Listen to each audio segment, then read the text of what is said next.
Hello, everybody. Hello, hello, hello, hello. How are you doing? Hope you're all right. Um, I totally forgot the intro for this whole thing. Welcome to Writers Right, episode 5. Today we'll be talking about inspiration. And before my lovely co-hosts introduce themselves, I gotta ask: are you guys staying hydrated? Are you guys eating? That's my first question to everybody. I'm doing neither at the moment. So if you're doing either one of these, congratulations, you are ahead. Um, so yeah, we're just gonna hit it with the intros and which is right here. So who would like to go first?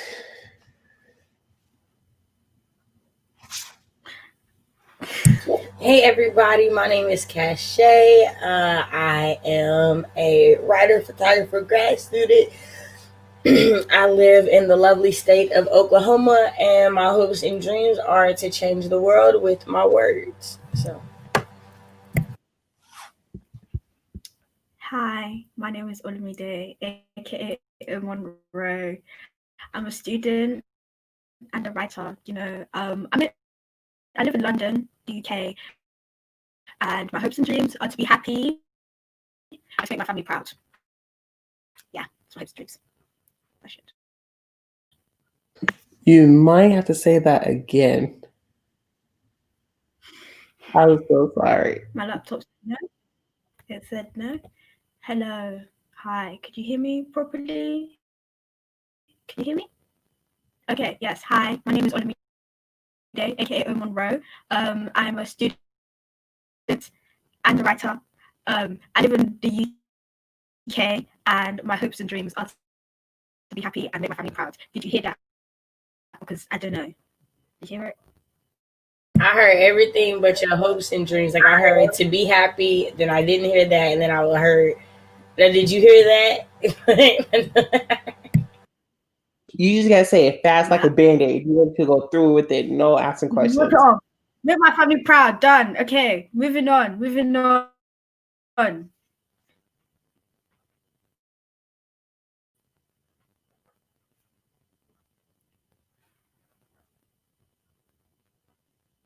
You good? I feel left. Like, he not the host. No, because the only reason why I said 1 second is because apparently now everybody's awake in the house, so there's gonna be background noises, and I'm like, I need to tell them like, hey, I'm doing a live stream, and it'll be great if not too loud, especially because it's just the morning. And can y'all hear that or no? Okay, perfect. It's just gonna drive me crazy. Anywho, hello everybody. My name is Sid Sapak. I am a part-time worker, um, learning to become a full-time writer slash author. Right now, I am currently not a student because I just finished my term, semester, trimester, whatever you guys want to call it. I just finished that, and I'm looking for a new school. My location: I am from the lovely, beautiful Boston, Massachusetts, and my hopes and dreams is to become a writer. Well, not a writer, an author, and celebrate that. So, yeah, that is all that I want. And without further ado, I'm gonna take off this banner, and I'm gonna go straight into the comments. We have Glory who is here. Hello, hello. She said, hi, Sid. Stopping by to love on the like button since I'm probably going back to sleep. I hope you have a lovely morning. Thank you. I believe it is currently 6 a.m. right now for Glory. I believe she's 2 hours ahead of me. So get some rest. And also, Glory does a live stream later today with her brother Tom. It is Siblings go to the movie theaters, and today they're talking about Star Wars. So make sure you go check that out. We have Sui here. Hello, hello. Hi, hello. Don't be stealing my high. That's mine. The high is mine. Okay. Um. So without further ado, let's get into the first question. It is what is your inspiration in life? And I understand that could be a loaded question. Hmm? question. right? So by inspiration, I can mean like, well, let me make sure. It's gonna go over some other questions. By inspiration, like what gets you to write, what gets you to go to school. Not really what motivates you, but what inspires you. You like, I ain't never did that before. Like, I don't know what that is. Okay. What inspires me to write is reading. Because, it's just like when you read something good, you're like, oh, I wish I could write. Like, I want to write. It's just like, it's like motivation because you read a really good book and it just inspires you to like create something of your own, I guess. What inspires me to go to school? I want to graduate. Yeah, that's my inspiration. It reminds me of Beyonce, Miss Third Ward. What is your aspiration in life? My aspiration is to be happy. Well, that's what I want to be. I just want to be happy. That's my hopes and dreams right there. To be happy. Be happy. But, Things that inspire me, I don't know, that's more of a motivation than an inspiration. that's what I was, because I'm like, Because there are things that motivate me to write, but more so inspire me. I would say every time I read a traditionally published Black author, I get inspired because I'm like, they did this, I can do this too. Like that's somebody who looked like me who did that. That inspires me. Um, my grandmother, even though she's gone, she's always been a big inspiration because she always pushed me to do the things that she wasn't able to do or couldn't do or didn't do. And I think it's a big motivation factor, but it was always like an inspiration as well because she did so much and there was so much she still could have done, but she didn't because she decided to raise us. And so like that's not something I take lightly ever, you know? So so I would say those are my big inspirations. Everything else, like I have a lot more things that motivate me, but as far as inspire me, like those are the two things that inspire me. we'll get into the motivations a little bit later, but yeah. But I just want to take what Shay with the hobbies just said. Can I call you Shay with the hobbies? I want to call you Shay with the hobbies. I'm gonna take what Shay with the hobbies said, and I'm gonna run with it.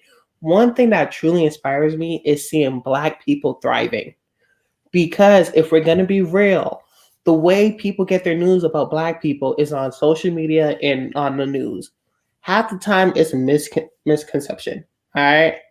So when I be seeing Black people thriving, like not public, traditionally published Black authors, they did it. I can do it. It's one of those like I don't like to compare myself, but it's just like, oh my goodness, I see someone who did it. I can do that too. Like they have the same goal, the same hopes I did. I could reach towards that. You know what I mean? I see. Okay, love the man, hate the man. It's all up to you. But can we just talk about this? Tyler Perry purchased his own studio on a previously plantation land. Yeah, I feel like with Tyler Perry, like I don't hate Tyler Perry. I just think there's like an age where you kind of grow out of his movies. Right. Like you know what I mean? Like when you're younger, they're like super duper funny, you love them. Yeah. When you get older, you see how kind of like they're like formulaic. Yeah. Like very much so type of stuff. But I respect the man 110%. Like he went from being homeless to creating that. So like you got to give brother props. And if you don't, like you a hater. Like right. Like you just are, because you got to respect that hustle. You have to respect that hustle. Like this man went from just doing plays to now financing and shooting some of the biggest movies, like period. Like you got to respect that. And it is inspiring, like, because this man was homeless. Like he does not hide that he was homeless. So like to know that he went from that to that, like that's like you gotta put the work in though. But like that's the one thing that I feel like people forget is like, yeah, it's inspiring, but this man worked his tail off, like for real. And it's one of the things where like sacrifices starts to come in when you have to do certain things, right? Um, I know for me, I am kind of missing out on certain things because I'm trying to start my career early. Because I know for me, I can't work that 9 to 5 life. I hate working jobs that I don't like because in society we're supposed to conform and be like, you have to go do this to work to support yourself. And not many people see the art because that's what reading and writing is and all the other stuff. That's art right there. But people don't respect that. You know, things that inspire me. I love art in general. So you give me photography that can inspire me to write something. You know, normally when I see photography, I can write like little poems or whatever. Movies, you know, you spark an idea from that. I also just love. I don't really love books. I ain't never had that before because I said I'm not a reader. I am a writer, but I'm working on that reading part. Um, you know, I guess you could say my best friends Anna and Carlos inspire me just to work harder in life. Like I have my little inspiration that comes in and out, but yeah, with Tyler Perry, like that's just one thing. Like he can do it, I can do it, but you know you gotta put in that hard work. So yeah, what's up? You good? I feel like you just want to say something. Or, No, I'm taking it all in. I'm uh, see, because Tyler Perry, I didn't even know much about him, and I just know that he had the studio and the plantation, and I was like, good for him. You know, he's making moves as a black man. But me, I don't know much about him. yeah, it was because I could say here in America, I'm about to he say that, was and that's a big difference from Black Americans, UK Americans. Like he's huge here, like like especially those of us that are a generation behind you. we not about to do this right now. You Anywho, know, I just from the Black British perspective, we're just gonna like a lot of the people that we look up to are like people that have come from places where you live. So obviously, I live in London, and so the area I live in isn't normally seen as somewhere where stars come from, I guess.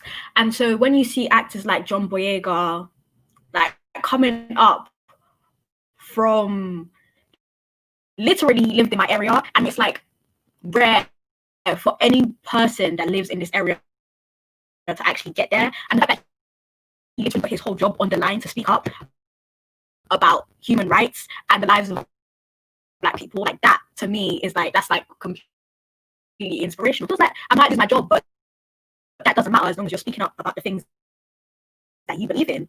And I really like that.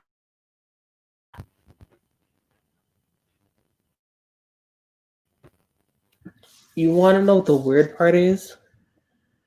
You sound so much clearer on YouTube.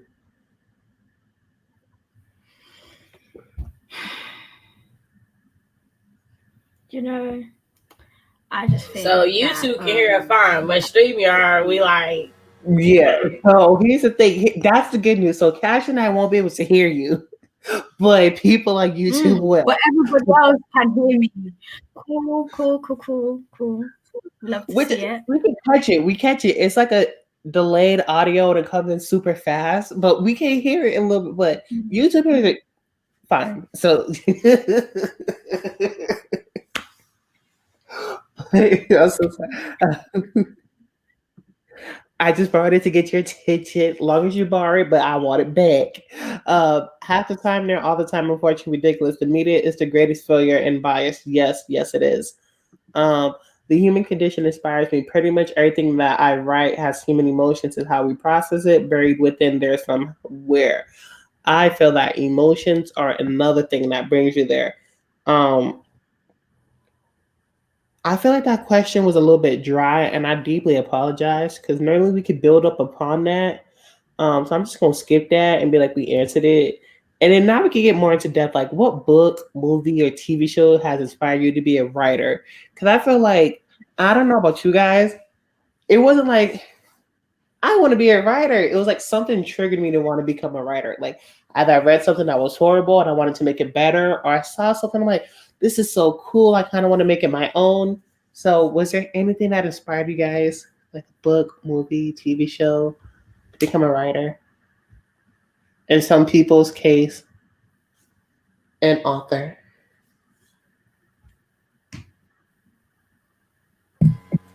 So for the record, I still consider myself a writer, not an author yet, but thank you. So I'm a little different. So I started writing because it was for therapy. Mm-hmm. I was like kind of forced to write. And so the stories kind of just happened. But what made me want to like pursue writing, like to actually feel like I could be a writer, um, was we kind of talked about this a little bit last week. Roll of Thunder, Hear My Cry. Again, a black author who was writing about black experiences, and she made characters that felt real to me, and I was like, I want to do this. As far as like TV shows, I do want to, and I have been working on a web series for like a while now. And it honestly came from like UPN when I was a kid, like seeing One on One, Half and Half, the Parkers, Moesha, the Hughley, seeing all those as a kid, and realizing as I became an adult, we didn't have that anymore. Like Right. we didn't have shows like that. Like a lot of kids my age, like, and there's nothing wrong with multiracial cast or anything like that, but they're so used to seeing that one black character or that couple of black characters, or there's two black characters but they're biracial. Like, it's not what I grew up seeing. I grew up seeing girls that looked like me. There was always a dark skinned girl on the screen. Like, there was always, like, that is what I'm used to seeing. And it's not something that I saw as an adult, and it began to worry me because I wanted to have kids, and I'm like, what are they gonna be watching? Like, on Disney Channel when I was a kid, we had all black Disney shows. Like, we had shows with black families. I can't think of one that exists now. And I know like Raven's Home was a thing, but I don't know if it's still a thing. Titan, hush. So yeah, so those are like the books, movies, TV shows that inspired me. And I would like to reiterate, writer's right shows you what it's like to be a writer in a day-to-day life. Some people have children. Some people have fur babies. Sometimes fur babies like to interrupt their mama. It happens. Uh, but now I want to jump onto what you just said, Cash, because that is so important. I want to get into screenwriting so bad. And I started working on a movie, but it's like only dialogue. I don't have the whole other things yet. I've done like a couple table reads with Anna and Carlos, and they seem to like it. But exactly what you just said. I think yesterday I was like, I want to write a sitcom like how it used to be, like something like I said girlfriends because it was just like girlfriends in the park is like it wasn't in sequence. Now you have everything in sequence. It leads from the last episode. But then you can like watch any most of the time. You could watch like from any episode and you would understand it. And I feel like we don't have that. Just like a nice little sitcom where every episode is different. Sometimes you bring in the past, most of the time you don't. And I like you said, nothing wrong with adding diversity, but a primarily black cast, especially those who have deeper melanin, because people do add a little, oh, they have to be biracial, they have to be mixed. Nothing wrong with that. Like, not seriously, nothing wrong with that. But people who are darker, we don't get to see that representation. You know, um, why am I blinking on her name? Who played Tony and Girlfriends? I forget her name. But just seeing, you about to tell me? I feel like you was about to tell me her name. It's okay. You can tell me her name.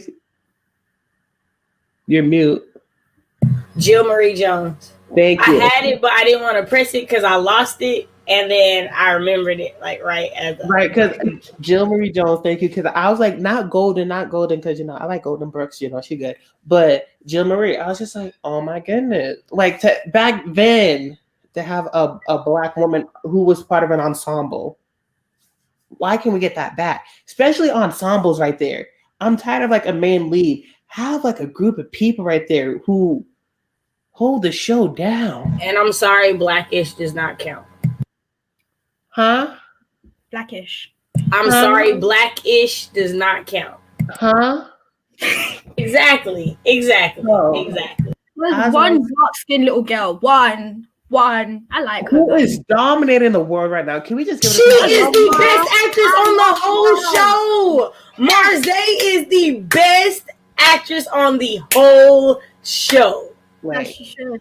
She's dominating everything. It'd be her facial expression or her tone. She nails her character quite well. And then I believe they said that she was the youngest executive producer when she did her movie. The one with Regina Hall. Regina Hall. Yeah. Something little. Yeah. That one right there. I was just like, you go. Like, she put in that work. Executive produce and starred in it. Like, she is work. That is a businesswoman right there who knows how to handle herself, especially on social media when the trolls tries to get her. That is a good representation. Why don't we show more of that? The fact that it took 3 seasons plus for us to address the fact that y'all treated her differently because she was the only dark-skinned child. Wait. If my things will work, I hope this is the right one. Did it load? I don't know. Yeah, it is. I ain't got nothing. Yeah, and it's like, but honestly, the title is the most honest thing about the show. It's Black-ish. Yeah. Ish. Like, it is the most apropos title of a show I've ever seen before. And I'm not opposed to all these spinoffs. But I am. I'm opposed. Okay, it was a good thing, and we all knew it was a good thing. But let it go. I think honestly, I think they tried to turn Grownish into this version of A Different World, and it doesn't work because A Different World was an HBCU. It was trying to send a message. That's not what this does. By any stretch of the imagination. Like, I appreciate what Grownish was trying to do. They were trying to give Yahar Shahidi another avenue to continue going and whatnot. Like, I appreciate that being a thing. I appreciate Chloe and Halle getting to be on a show and but nah. Yeah. I like Yahar Shahidi, but I don't like her character. I'm sorry. I don't like her character at all. I like her in Blackish, and then they gave her her own show, and I was like, you know what? Yeah, I could not. Like, I tried to watch Grownish because I was like, ooh, I really, really want to support, and I wanted more so the other Black people that were in the show than her necessarily. Right. Because again, we parade our mixed Black women as if these are the pinnacle of Black women and not our completely Black women. Like, we don't, for some reason, it's like this is the acceptable form of Black that we want to see, this biracial Black. And then what does that do for the rest of us that are not? What message is that, so yeah, I'm with Omaru. I'm cool on all these spinoffs. So I'm different than you two because obviously I didn't grow up like in the same period like of TV that you guys grew up in. So a lot of the TV shows I watched didn't like have that many Black characters. There was maybe like one, maybe two. But then at the same time, obviously, because I'm Nigerian, I was also watching Hollywood movies, which I love, by the way. So I was like seeing people like me, all Black casts, doing their thing. And I love Hollywood movies. The plots are so creative. Like, you don't be thinking it's good. And then you sit down, you're like, 5-10 minutes. Let me just see. And then an hour later, you're still there, which I just love it. But like, as a child, I didn't see that many people that looked like me on TV unless I was watching like a movie from my country. And like, it didn't really occur to me that could happen. So whenever I saw someone, I was like, oh my God, they look like me. Wow. Like, it was a novelty. And while they are trying to be more diverse now, you can just tell that it's almost like a half-hearted, I don't want to anger anybody diverse instead of actually wanting to be diverse, if you know what I mean. And it's like annoying because there's so many talented Black people out there, and we're just not given an equal chance. We have to be twice as good as the white counterparts to even get to the level that they're at. And it's just annoying at this point. My grandma used to say, to be Black and average is to fail. I'm gonna need that on a t-shirt. I'm gonna need that on a little poster card. I'm gonna need that on a little laminated paper, something so I can hang. I'm gonna need that because I think that is powerful right there. That is something. And you know what sucks? That's what we have to teach ourselves in order to do better than everybody else. Right. Like people, so the crazy thing is like there's always the conception that, or the thought that like Asian parents are like, you have to get A's. If you get a B, you're a failure. Like you have to do this. And in terms of what they do job wise, they don't have to prove themselves like we do. Like we could get all A's and still not be chosen because we're Black. Like we could still have that 4.0 and not be chosen because our name is too ethnic on that application that we put down. Like those are real things that happen to us that people don't think about. Like one of Chris Rock's biggest jokes and most like real jokes ever was, to be Black and average is wrong, or it doesn't work, but you can be a C student and be the president of president of the United States and be white. There's no way Barack Obama would have made it to president if he was an average student. He had to be the best in everything that he did. You know what I mean? Like, I don't think people think about that for us. Like, that's what our lens is looked through. Like, a Black person with a high college degree is sometimes less likely to get a job than a white person with a felony record. Like, there are studies that prove this. There's research out there to prove it. I've done, like, papers on it in college. Like, it's crazy to think about. Like, those differences exist, and I don't think that people think about those for us and our children as they see that in the world. Like, that can just be very, very discouraging. So I love the fact that, like, we all have found ways to be inspired, even with the lack of representation. I don't forgot what I was gonna say. Cash, maybe. I'm sorry. I saw it. I'm talking too much. Wait, do not apologize. Do not apologize. Do not apologize. Here is why. Kind of like what Unlimited just said. This stream is more so for me to get some gems because I be learning. I be like, what y'all don't understand is like after this live stream is done and after I get off, talking to everybody afterward, I be searching stuff up. Like I be trying to learn as much as possible.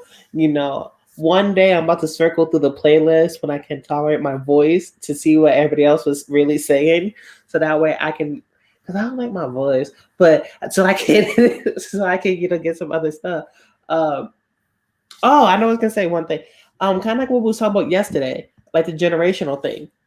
I did not grow up on Moesha. I grew up on the reruns of Moesha. So for me, I didn't know what it was going to end, but that was one of my favorite shows. Like, I seen it, and this is when I was coming to know about Brandy, and this is like the time when like I started seeing stuff about her reality show, and I'm like, oh, and I was listening to like getting into music, and I know who Brandy was. I'm like, wait, she had a TV show? And Moesha's just one of those shows. Yeah, there's some problematic issues, but that's what people went through, like in general. But it was one of those good shows. One show I could not get into, and I feel so bad for saying this, but I gotta say it because I'm someone who couldn't get into it. Sister. It's one of those shows they didn't keep me. Do I like Tia and Tamara? Yes. What did I watch for them? Twitches 2 and Tia and Tamara, and that was my introduction to them. It wasn't sister like most people. I I think I saw probably like one episode of Girlfriends on a rerun somewhere, but I do remember UPN. Like that was the biggest show, not the biggest show, the biggest channel when it was around. Like that was just huge. So for me, I guess you could say that's where my inspiration kind of comes from, just a little bit. My inspiration doesn't come from the books by She Who Shall Not Be Named. It comes from the movies because of the actors and actresses who brought it to life. You got to feel it a little bit more. Um, I agree that some of the casting was completely wrong, but all things aside,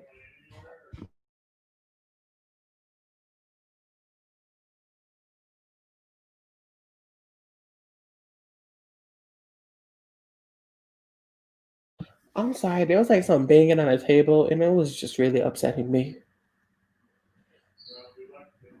Um, what was I saying? Oh, the casting was a little bit off, but for what they did, it was kind of good. Um, I just feel like for me, the one thing I always wanted was when I was reading books, I found most of them to be boring. So I'm just like, I wish I could get a book that had a lot more details, or I get to see like a different world. I had the American dream to escape reality. That is the one thing in America that we do. We like to escape reality. Other countries, like, we're going to give you reality. Uh, and I'm going to talk about reality TV show because that's just garbage. But I do have my obsession with the Braxtons, just saying. But totally going off script, totally going off. Yeah. But yeah, those are my inspirations. I didn't know what else to say, y'all. Let's get into the comments. Oh, you got something to say? Sure.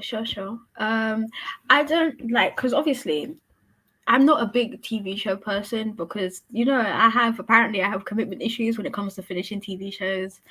My brain says no after like a couple of seasons, even maybe the first season. Even if it was good, I'll be like, yeah, it was good, and I'll never finish it. But for books, innit? Sit down, look at me like that.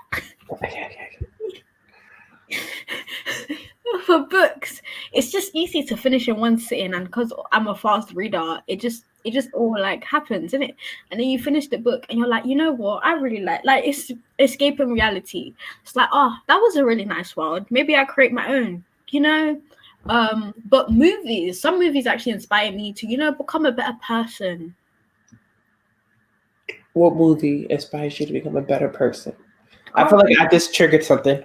I can't remember the name of the movie, which is weird because after I watched it, I was like, wow, that was something. It was just like, oh, you kind of just look at life differently, and you can just tell when someone puts their heart and soul into what they're creating and just makes it, something for everybody to enjoy.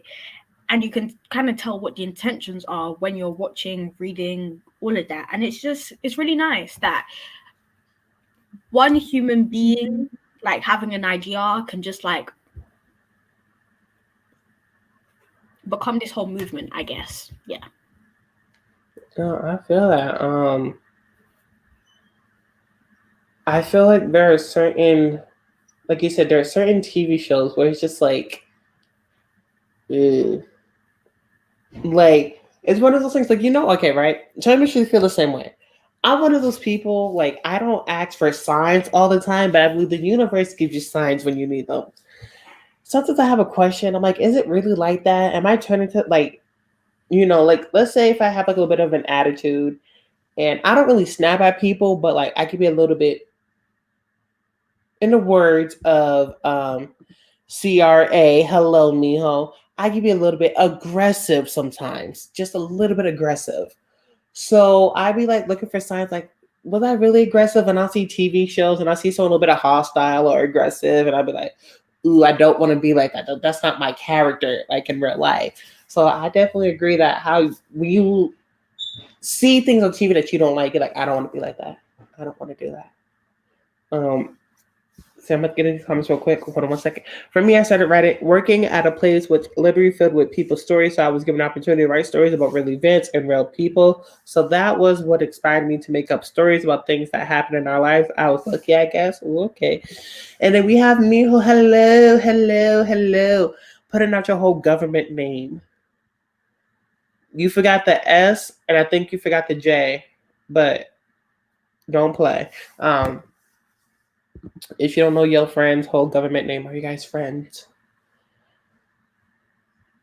Yes, you are. Yeah, I know all my best friends' full names and birthdays. If they're married, I know their anniversaries.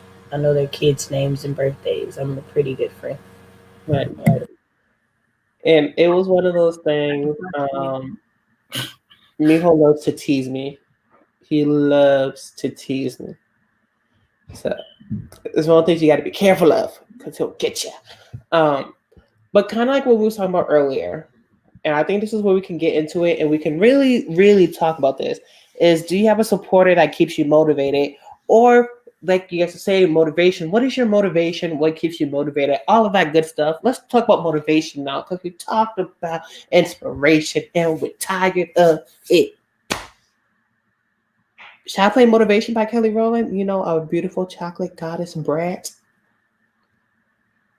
Or the other beautiful chocolate, Normani, and her motivation. Either one. We got Normani. We got both of them. Both of them give us motivation. Hey, we keep it both up in here. We keep it both. Okay, we keep it. I'm gonna break you off. Let me be your motivation. Let me stop. Okay. Oh, lover. Yo, okay, sorry. Before I start, y'all know Miss Juicy. No, okay. So Miss Juicy, she is from the hit reality show Little Women.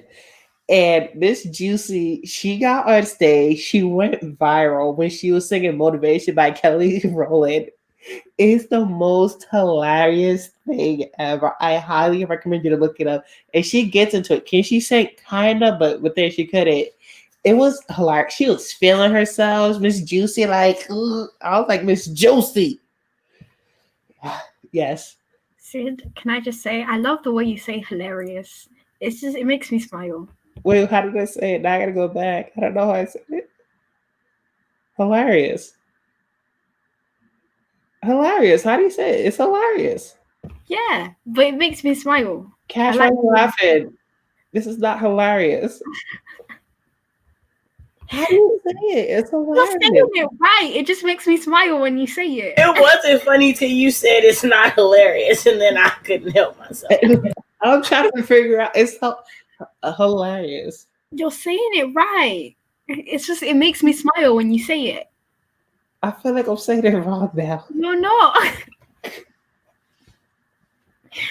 You know you can't say nothing to Sid. Sid be so self-conscious. You say something. It's Miss Juicy, baby. Yes, yes, yes, yes, yes. Sorry. Carlos knows everything. Sorry. I'm a Pisces. Am I not allowed to be sensitive? That's one of our characteristics. I don't own it, but I'm also Pisces. I'm also sensitive. you got two sensitive people on the screen, and we didn't have our coffee yet. I'm sensitive. I've been awake for hours. It's 1 o'clock here, so it's you. It's just you.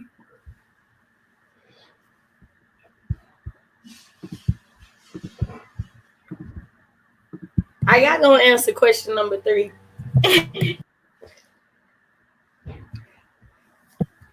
Same. While apparently Sid is gone and trying to say it wasn't him. You guys keep me motivated. You know, you Cash, Sid, Yana, Grayson. Yes, my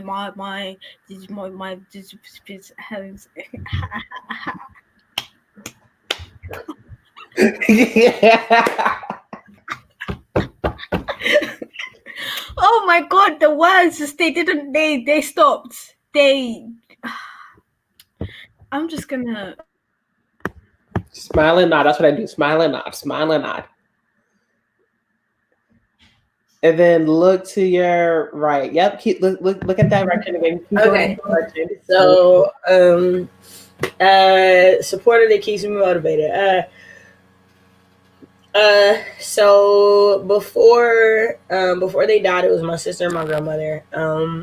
Now the biggest person to keep me motivated is the boyfriend.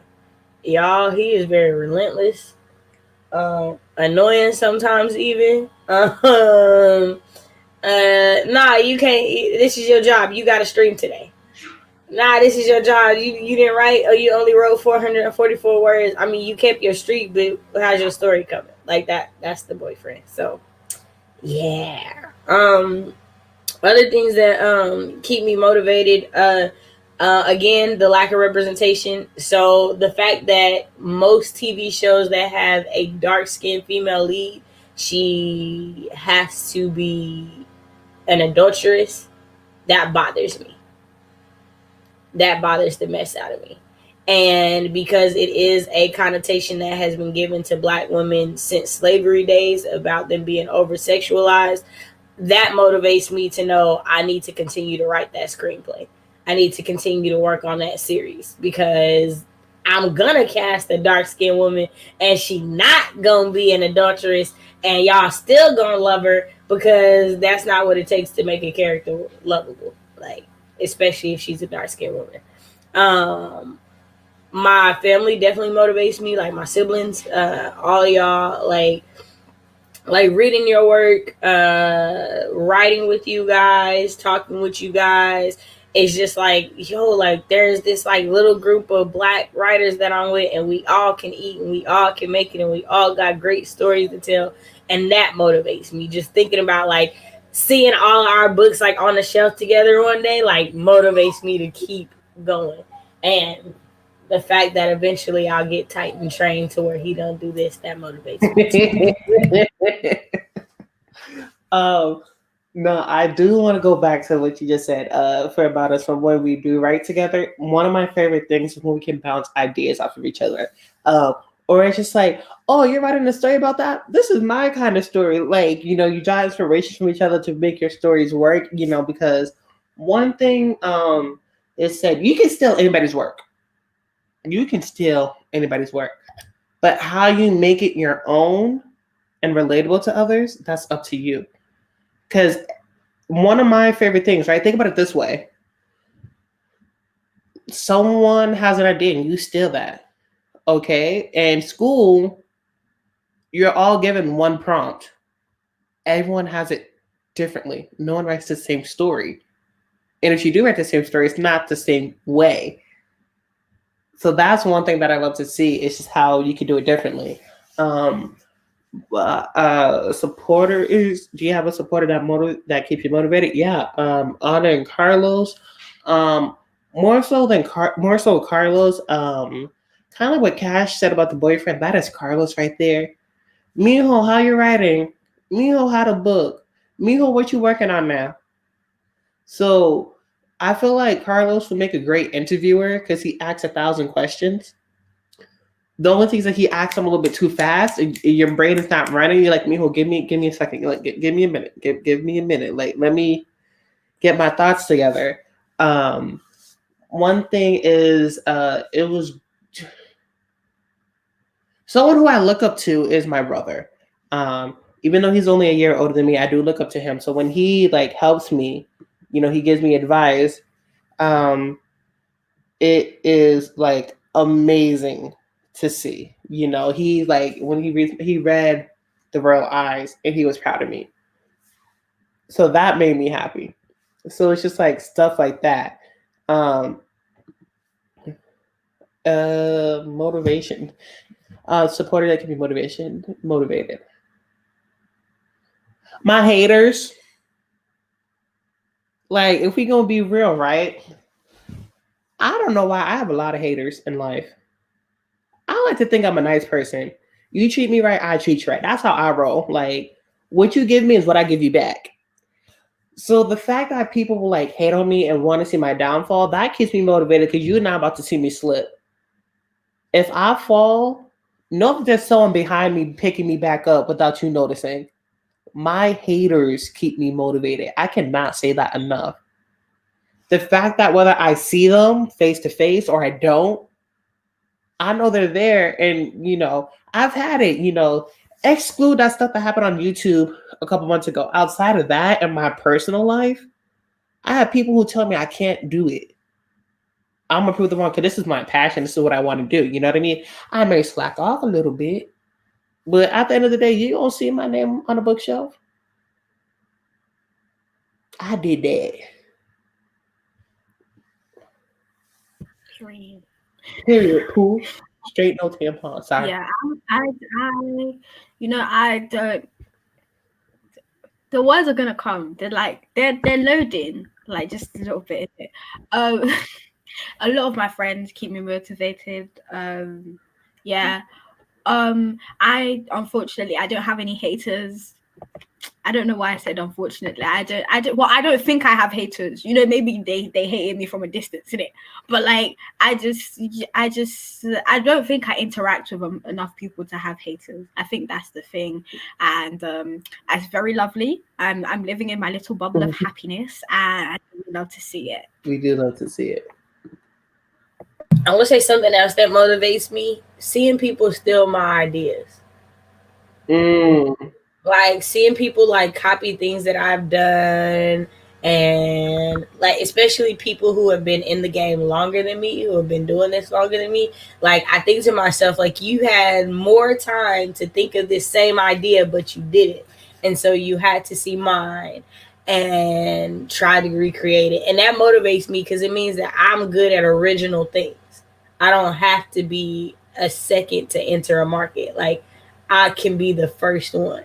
And that excites me. That motivates me because it's like, all right, if I came up with one good thing for somebody to steal, I know I could come up with a few more, So that motivates me. All I could think was, and I think to myself, what a wonderful world. I forget what you said, but you said something, and then that's all I was thinking. That is all I was thinking. I heard you. I'm gonna let you know that I heard you, but that is the only thing that was going in my brain.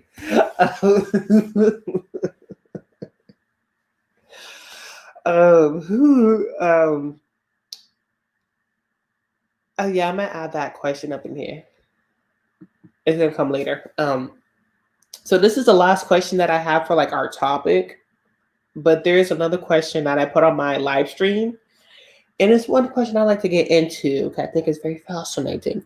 But how do you keep the negative energy away? I surround myself with people that are going to keep me on focus. So, like when I had a lot of negative energy come my way in the end of August, beginning of September, July timeframe, I surrounded myself with people who were like, "Hey, let's not focus on that. Let's focus on these words. Let's focus on this." And as much as I hate when I'm like upset and I want to vent, that my boyfriend doesn't really let me do that. As the time goes past, I understand it more because it's his way of keeping the negative energy away. Because it's like, if I let you sit here and vent on it, you're going to talk about it and talk about it.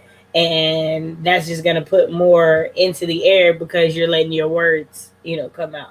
So definitely surrounding myself with people that are not going to let me wallow in the negativity. I'm still learning this, but it's taken a while to learn. But a piece of advice that one of my uncles gave me is to not see problems as problems. You see it as a challenge, and then you find a solution to the challenge. So basically, instead of letting stuff get you down, you try to look at it in a positive light and try to find like a way to, because there's always something worse, and as long as you can think that, it won't seem so bad, I guess. Yeah. Mine is kind of weird, different. I don't know. Say what you want. So the question that really came from someone submitted this. They had the whole idea they want to see like an inspiration live stream, and they asked how do you combat negative energy and all that stuff. So this is what this thing was about. But to keep negative energy away, I like to listen to some music. You cannot tell me nothing about listening to music. There's not a song that can't put me in a different mood. Music affects my mood to the T. One thing I hate. So here's the thing. Sometimes I like to buy albums, but sometimes someone put out a song and I like the single rather than their album, so I won't buy the album, even though I really like the little single. So what I would do is I used to have like Spotify, and I kind of miss Spotify because they give me a great playlist after you give them a song. Tidal don't do that. Like I need Tidal to get it together. Beyonce, Jay-Z, Madonna, Nicki, all those people who signed that little paper at the beginning do better. But I forget where I was going with this. Somebody help me. Music affects my mood. There we go. So when I go to shuffle mode, if I'm not hearing what I want, you see how I got distracted? This is how I be getting distracted, y'all. Like y'all don't be seeing, like y'all think y'all be seeing this on screen. They be dealing with this off screen. Y'all don't understand. They be like, Sid, are you okay? Can you do it? Could you do it the best of open rows? Please say, Sid, are you okay? Sid, you good? There you go, right there. It'd be like the Sid, you get it? You okay? Like, you sure? You know. Yeah, I love that. Also, I think I just got a notification. If you guys want to do some live sprint, Devasia, aka Grapevine, will be doing a live stream soon in like 28 minutes. If you want to get some words in, that's great.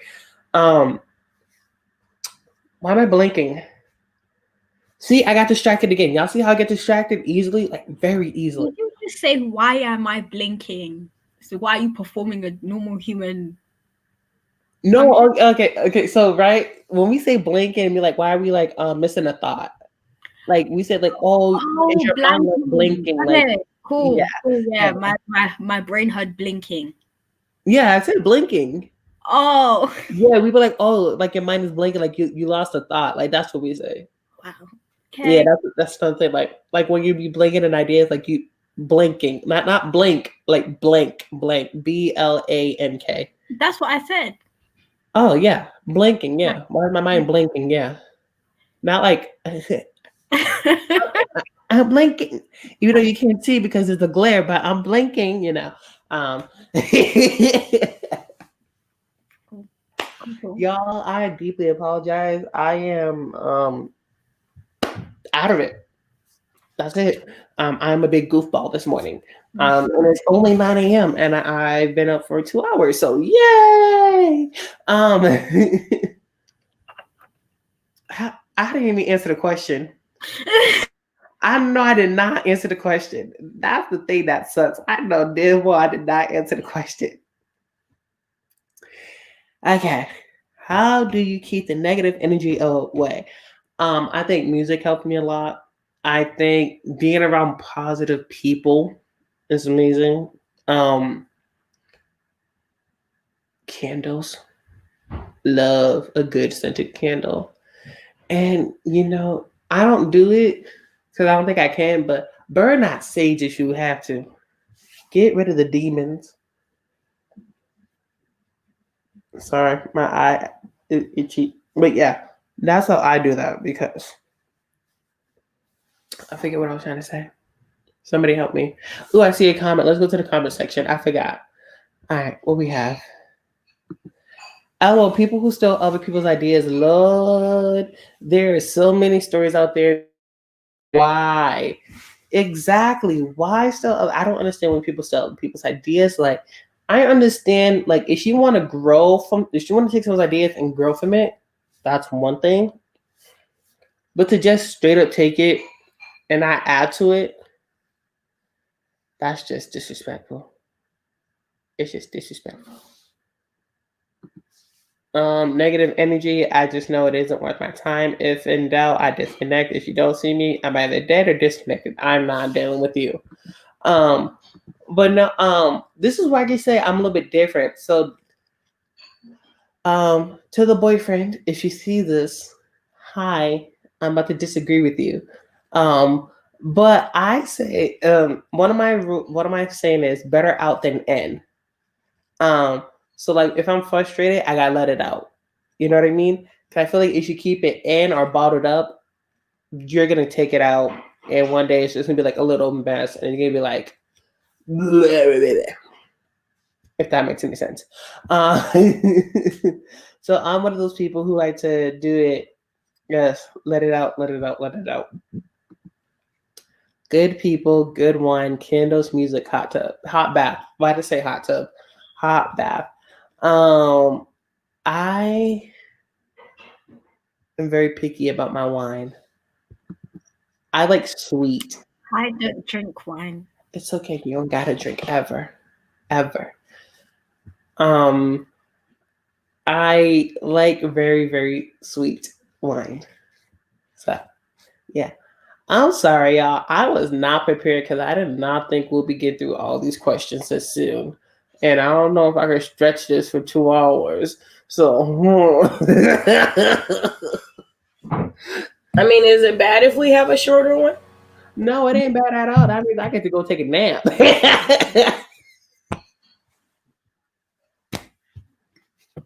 As you should, Sid. As you should. Y'all don't understand what these people have to go through with me. Y'all, this is only a little taste of it. Y'all really don't understand. Like, but no, if we could get serious, well, if we could get serious, if you guys don't mind if I get a little bit serious, I asked this question on my live stream and few people answered it, but considering how this can relate to all of us on the screen, I want to get you guys' opinion about this because this is where we'll talk more about writing, and I think we're able to give advice about this. So on my live stream that I did on Friday, I said, do you have critique partners? If so, do you follow their advice? So, part one, do you guys have critique partners? Yes. Yes. If I may, what is your process like with critique partners? Like, if that's not too much to give away, because I think some people have it kind of like twisted what a critique partner is and what they could do. I feel like people are scared to share the work with others. So my critique partners, we try to meet multiple times a week. It don't really happen. It's usually like once a week. And we bring the drafts that we're working on.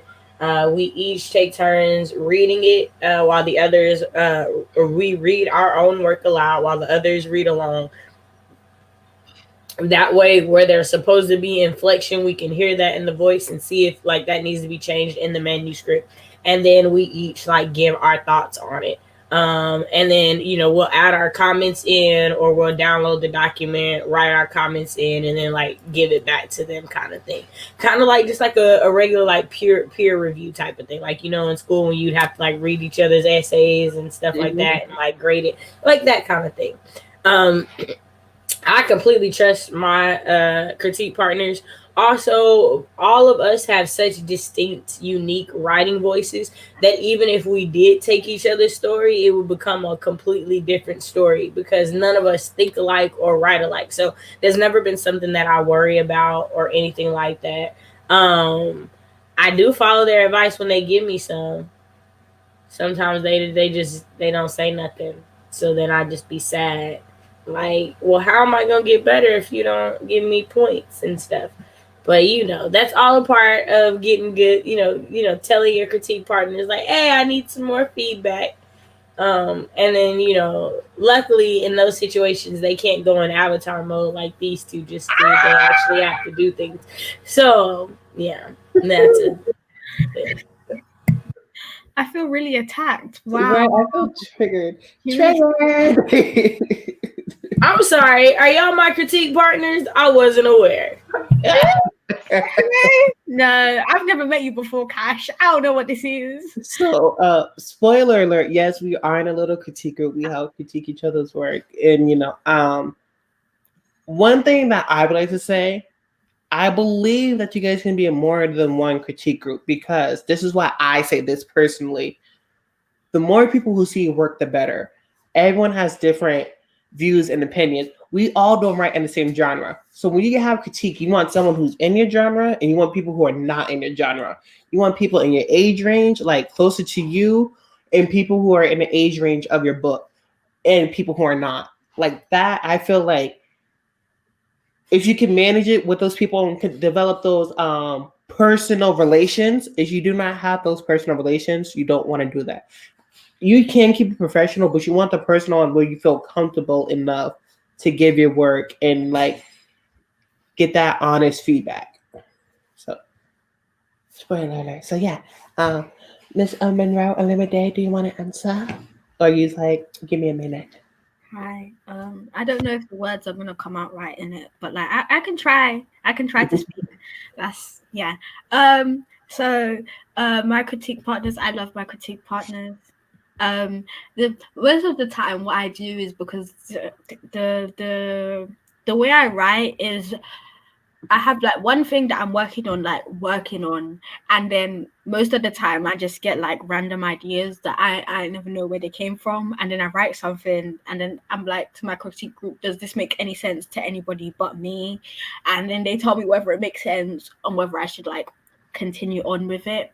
Yeah. So then it makes me feel like I'm not crazy, which is lovely. And it's like, yeah, okay, I'm not that bad, something. Yeah. Um, so to answer the question, that's very obvious. Yes, I do have critique partners. I love my critique partners, but I'm going to say this. Sometimes I don't like having critique partners, and here is why. It's not a bad thing. It's a bad thing for me. Sometimes I get stuck in my head and I compare my work to theirs. So sometimes when I see things, I'm just like, man, I wish I could write like that. Or, man, I wish my writer's voice would come through in that way. You know what I mean? And that's when I start comparing. And that's the downfall. But that also helps to motivate me because it's just like, that's what I want to work towards. One time during a critique session, I'm going to give you a great example. Someone was just describing like what you could find in a chocolate shop. And then we got some strawberries and they was talking about the chocolates and they was just, going on. And then I wanted some damn strawberries. Like, we just talking about it in the way that they're describing it. I was like, can I get some strawberries? But yeah, it was you because you was describing those. You was describing like the chocolate and the strawberries.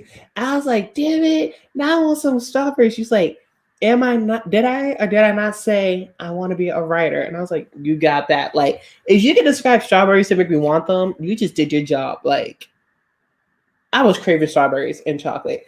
So stuff like that. On a real note, I do love my critique partners. I love the advice that they give. Do I follow their advice? Yes and no. And here is why. They'll give me advice. I said, okay, cool. Then I will drop that story and not return to it. And then I will work on something completely different. Right? And then they're like, Sid, this is not what you brought to critique. Oh, I know. So how's that story going?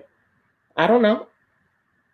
So I will listen to what they say, but I won't go back to the story and do it. So what was it? This past critique, I finally brought something back after like months. And it was crazy. And it gave me feedback, which I'm trying to implement. So I'm working on it. And I did have a little follow up with someone. They was just like, are you doing this? And I'm like, yeah, I'm working on that. So I believe critique partners are 100% needed. You need critique partners because it is something that is easy and affordable. You don't got to pay someone to critique your work to read it. This isn't editing. It's just someone to make sure that you're going on the right path. Someone, also critique partners can be someone to bounce ideas off of. It's as simple as that. It's like kind of like what Omar was saying, hey, am I crazy about this? Does this make sense? And you read it and you just bounce off ideas, or this is where I want to go. Can you see this happening? I feel like now I'm getting better at giving advice and looking over stuff and seeing things. I feel like I'm getting better at that now to give advice. Because before, like, this is the type of person I am. I will let you know if I like your work or if I don't. Oh yeah, I like it. Or I would say I don't like it, but I never said I didn't like anything because was there anything that I have? No, there was one thing I did not like. But that's besides the point. Besides the point. But yeah, I am trying to learn how to get more meaningful advice, all that good stuff. So yeah, let me get up in this comments. I don't know you said easy and affordable, I was like, he's trying to sell the critique partners. Because I feel like people, commercial. I thought people are scared of critique partners. They're like, oh my goodness, I don't have someone who reads in my genre, or oh my goodness, I'm afraid someone's gonna steal my idea. Like, let me tell you one idea that people use all the time: Greek gods and goddesses. Do you know how many different stories there are about Greek gods and goddesses? They're always going to be different, no matter what way you put them in. So I hate to say it. Sorry, your idea isn't that original because it came from somewhere and somebody already had it. You know what I mean? But the way you work it, the category you put it in, that is what makes it original. You know, for me, sometimes I still get scared to read my stuff because I'm afraid of my own work. But critique partners are so helpful when they give you the advice because we have a critique partner. They only want to see you thrive and do better. Well, I think that's part of the issue is people use beta readers in place of critique partners. And I think that that's the issue is that somewhere along the line, the first people we let read our story are beta readers in some cases, and that doesn't make any sense to me. So like, you know what I mean? Like that, I don't know. For me, that's not the process. It's not what I do. Like I get it to critique partners, people who I know mechanics and stories, who are good storytellers, to get their views on that. I think it's important because like it's what keeps people from having to get to the point where they're like pulling their books off the shelves because there's too many errors or there's too many things they don't like or there's too many plot holes, you know, and you don't ever want to be that person if you can avoid it. So I don't know, I feel like critique partners help to like keep that likelihood down. Right. Because I remember when I finished The Royal Eyes, I gave it to my best friend. No, okay. I gave it to Anna, Carlos, my brother, and one other person. And I was like, oh, these are going to be my alpha readers. They're going to read the book and give me feedback. And then, you know, as I came to the author community, I got to meet some people. Then we made a little group, and I was like, oh, critique partners, awesome. And my critique partners do have my book. Like they have The Royal Eyes, you know, but this is like the better job, even though I did mess up in chapter 3 or 4 under the complete sin, which I still apologize for. But I agree. Your beta readers should not be your critique partners. Your beta readers are like, oh, this is my feedback. You're getting closer to possibly like publishing. You know what I mean? You got edits back. Let me give you some advice on what you'll be working on. Are you gonna say something on the other day? No, okay. Just checking. It's like you were. Nope, sure is good too. I mean, I'll miss your faces, but that's okay. Yep, it's okay. Woo woo. So we said yes, she has critique partners and sometimes listen to their feedback. The writer has the final say always, but suggestions are always usually taken on board. Yes. I'm the same. I prefer negative feedback to no feedback at all. All advice is always taken on board for me anyways. Yes. Yep, I send mine to people in all different groups with different levels of experience. That part right there. Hi, everybody. My name is Santa Pack, and I have a PSA. If you can try to make friends with someone who is a traditionally published author or soon to be, see if you could get some advice from them. Because as Sui just said, people from different experiences. Being indie published and traditionally published, two separate things. Being someone who writes in different genres, separate thing. Age groups, separate things. Don't overwhelm yourself by having everybody read your stuff. Don't. But having more of a diverse audience, that will always help you and benefit you. So try that out. My little tip of the day. And I'll be honest, my biggest critique partner, my best critique partner is the boyfriend. Right? Like he tears up everything.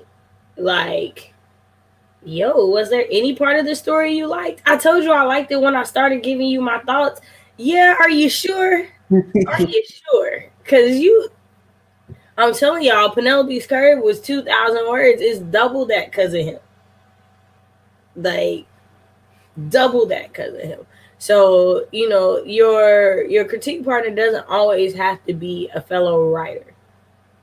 Like, he does like some poetry here or there, but he's not like a fiction writer by any means.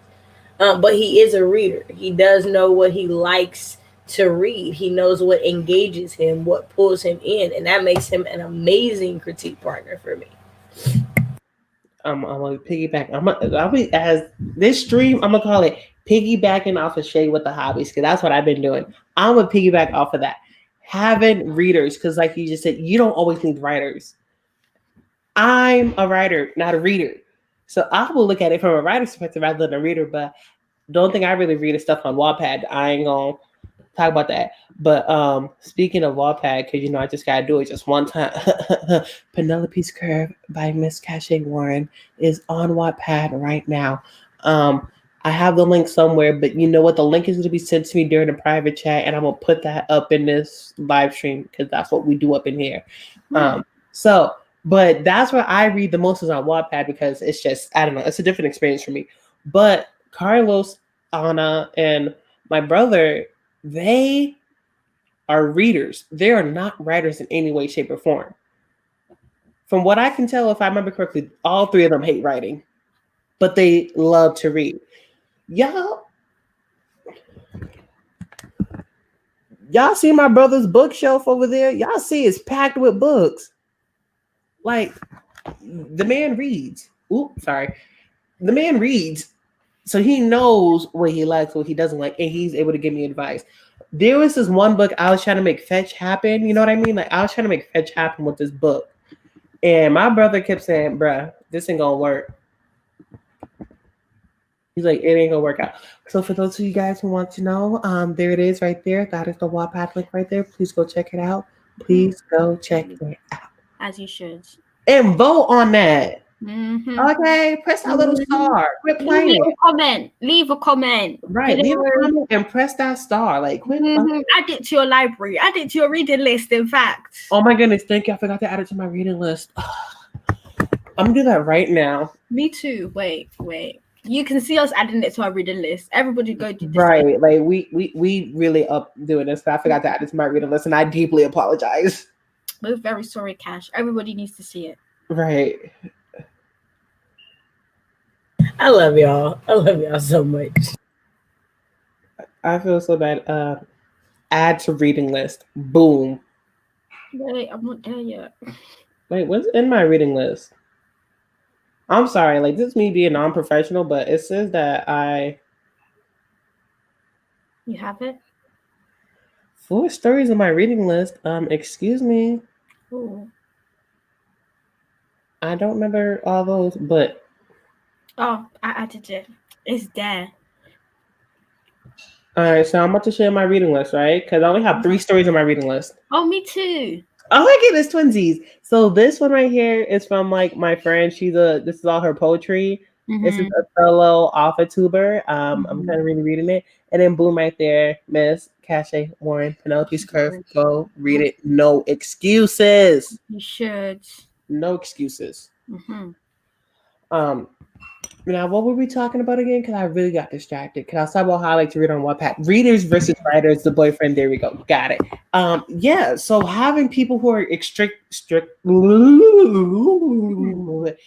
having people who are strictly readers is amazing on your teams. Those are critique partners because they know what they want to read. Whether they read in your genre or not, people who like to read, they'll tell you if the book is at least interesting.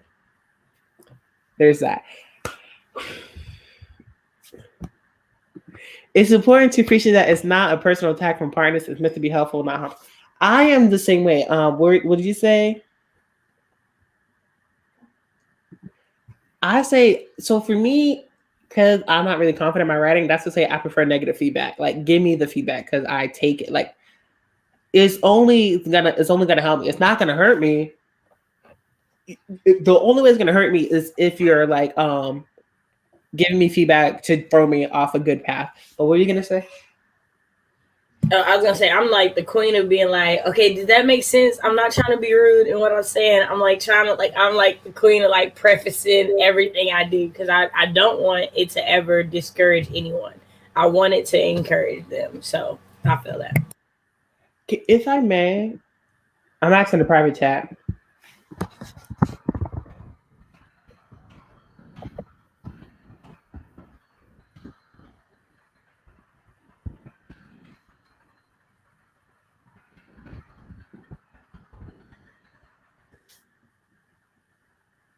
I won't get the explicit. Okay, thank you. So one thing that you guys don't understand, right? I like to think that I'm right. I like to think I can figure out stuff for other people and that they are wrong. And one of my favorite things is to try to point out, like when Cash is wrong. I try. Because Cash is very rarely wrong. So when Cash Right. is wrong, it's a whole thing. It's a whole thing. So there's a story I read, and I was just like, I got some questions. The first thing Cash asked was, "Did you read it?" I said, "Of course I read it. Like, what you talking about?" And she's like, I don't think you read it because it's explicit. Like, you would understand it." And I'm like, It said, yeah. right. And I'm like, "No, I read it." Then she goes, "Oh, I probably didn't do a good job of explaining it then." So then now I'm getting confused. I'm like, I know I'm right. Like, what's she talking about? I read the whole story again. And this time, like, she sees my whole face. And I get to the part and I'm like, so she's like, "Did you get it?" I said, "Yeah, you did your thing. I understand it." It was one of those type of things. Grand Rising, how are you? But it's just one of those things where I'm not saying nobody's perfect. Let me just say that right there. But it is very rare to catch Cash on an off day. And let me tell you, I thought I caught her on an off day and I thought I was so right. I was so wrong. The funny part for me is like okay, so let's put this out there. When I'm wrong, I will admit that I am wrong. Like right. I won't just be like, I mean, I'm still right. Like no, I'll be like, all right, you got me, got me. I'm wrong. But like Sid, whenever Sid thinks that he's right and I'm wrong, he gets this look on his face, like, who is she talking to? Like I know what I know, and I just be like, okay, I'm not gonna argue. I'm just let him think he's right. And the look on his face when he realizes he's wrong is the best look ever. It is like like I live for that. That's why I don't argue. Like I let him think he's right until he realizes he's wrong because it's the best thing ever.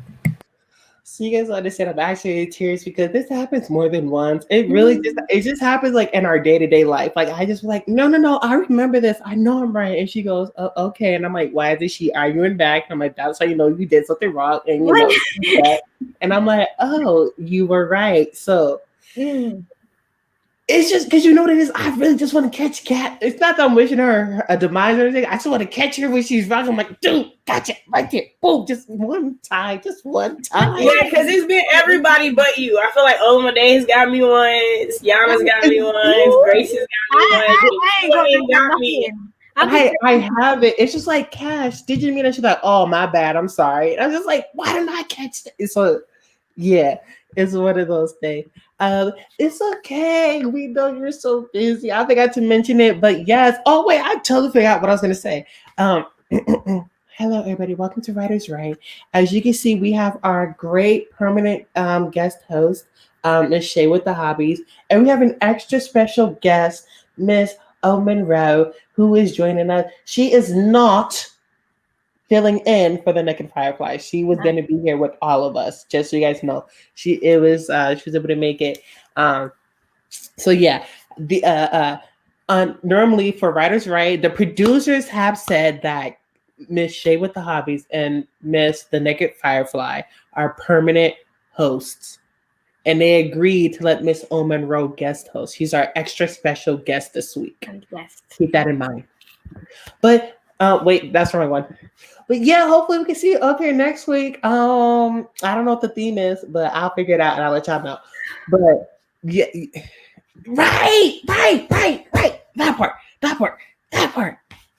But Sid, it's okay because you always catch me being wrong. All of you always catch me being wrong. But then I try to argue and be like, no, I'm right. I'm right. But then you just... But all y'all catch me when I'm wrong too, so that doesn't help. You know, Cash is just special. She's just special. Yeah, I am wrong. Yeah, I'm a little bit extra. I ain't gonna lie. I'm extra. Yes, I am very extra. But I know I'm wrong. But I be trying. I'm gonna take this banner down. But I be trying to like just catch her just one time. But it hasn't happened. I don't think it's gonna happen. It's gonna happen one day. You just have to keep your eyes peeled. Just feel, but yeah, it'd be one of those things like you guys don't understand. I was really like, no, she's wrong. Like I really thought she was wrong 100%. Until and you were so adamant about it. I was like, I text boyfriend. I was like, hey, what was the twist at the end of the story? Because Sid didn't say he got it. You said you got it, but you didn't tell me what it was. So are you sure you got it? Because Sid didn't get it. Like I was like, well, maybe I didn't do a good job. No, because I said maybe I didn't get it. I wasn't even there when Sid read it, but when I read it the first time, I was like, maybe I didn't get it. I have to check to make sure I got it. What you were trying to do. It was just that one time, and we know that one time. It was just that one time. Quit playing. If anything, one thing, right? So what I can appreciate is like I like to say I have an eye for detail, which is kind of wrong now because apparently I don't. But Cash has a great eye for detail. She's like, this you said this about someone, and this is what you're writing. Are you sure it's the same thing? Or this is what I was getting. It's completely different. What's up? Like it's one of those things where you have someone who has that eye, who understands what's it called? Not language, but not language or flow or mood, but what is it called? The vibe. Theme? I guess you could say theme. Oh, my voice is cracked. What to do, everybody? My name is Grayson Wall, and I write with pride. I like diving into warm mugs of coffee and I like diving into fantasy and warm mugs of coffee. I tried. If you gonna do it right. Yo, okay, I have morning brain, but go ahead, you do it then. What to do, everybody? I'm Grayson Wild, and I write with pride. I like diving into fantasies and warm mugs of coffee, and I'm not here right now. But if I was here, I would be here giving support and tapping that like button.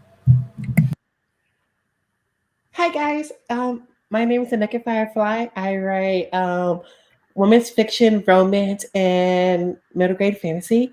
I have a book, Healer's Love, available on Amazon, and there's an ebook version. I have a podcast, Honey Brown. Shit, I forgot the podcast. The Brown Sugar and Honey podcast, which you can find on any streaming platform. And yeah, now she's about to kill me. It's the Brown Sugar, Honey, and Go podcast. Wow, I definitely failed. See, I can't do the intros for none of my siblings. I'm sorry, y'all. You should be able to do mine. Mine is like super simple. What's up, everybody? Is Cashing One. I write shit.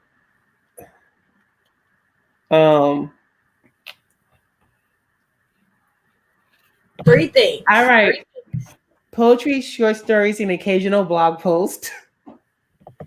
Yeah, you still got it wrong, but it's okay. It's okay. It's okay. I still love it. Wait, short stories, poetry, and the occasional blog post. Thank you. Hi, my name is Olamide, aka O Monroe. I write sci-fi. The what?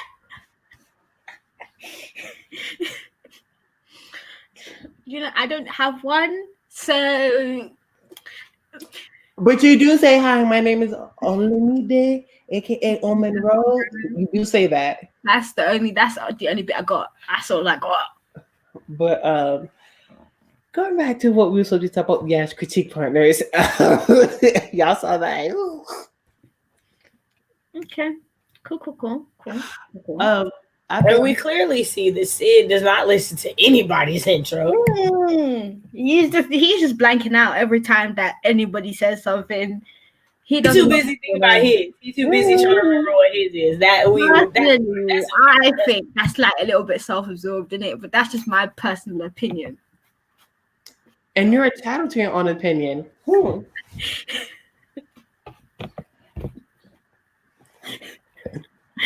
Oh, okay. If y'all can hear how hard, how loud I laughed just now. That was hilarious. Oh. I feel like I'm getting super giddy. I don't feel like I can add anything else to this stream. I feel like it was super. This is gonna be one of the most memorable ones when people go back and just be realizing like what were they laughing about. One thing I gotta say is if you guys have like a good group of people who you're able to talk to, you have those inside jokes, what you guys gotta understand is between us, we actually respect and value each other. For personal stuff, writing stuff, it's a really good community back here. You know, um, um,